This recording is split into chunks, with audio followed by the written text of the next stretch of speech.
Okay, today we're diving into a landmark legal case out of the Philippines that really shook things up and challenged the very definition of self-defense.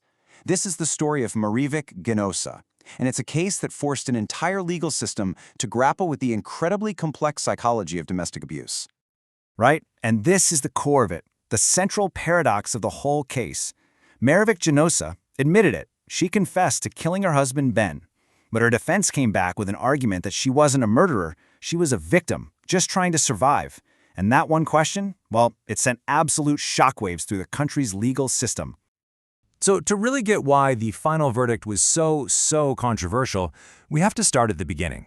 We need to look at the cold, hard facts of the crime as they were first laid out in court. The timeline here is pretty stark. On November 15, 1995, Ben Ganosa was killed.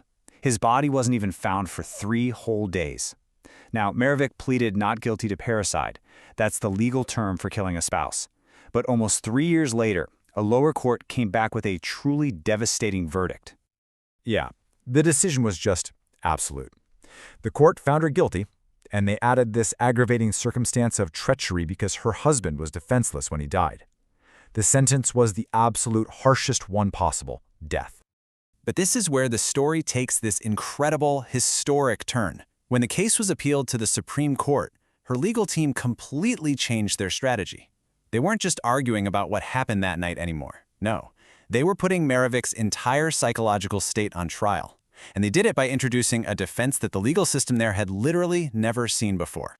So to really get what the defense was arguing, we first have to understand the psychology they were talking about. I mean, what is battered woman syndrome, and how in the world could it apply to Marivic's case? Okay, so expert witnesses were brought in, and they explained that battered woman syndrome isn't just, being a victim of violence. It's a recognized psychological condition. It comes from being in this prolonged cycle of abuse that fundamentally rewires how a person sees everything: threats, their own helplessness, even reality itself. It's a trap. The experts broke down this cycle of violence into 3 phases. First, there's the tension-building phase. Then, it explodes into an acute, violent incident. And then, and this is the really insidious part, it's followed by a calm, loving phase where the abuser is full of remorse. That last part is so powerful, psychologically, because it creates this false hope that keeps the victim in the relationship. And for BWS to be a factor, this cycle has to happen over and over again. Now, here's what's so powerful about this case. The defense came with a mountain of evidence. This wasn't just one bad night. Testimony showed Ben was a habitual drinker who was violent multiple times a week. You had medical records documenting years of injuries. Hematomas, contusions, even neighbors came forward and said they heard constant violent fights. And the night Ben was killed, Marivic was 8 months pregnant and had just suffered another horrible attack. So all this evidence of abuse, it really set the stage for the main event, the core conflict of this trial. A showdown between this brand new psychological defense and centuries of old-school, established law.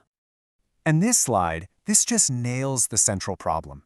See, the law for self-defense was written for like a street fight.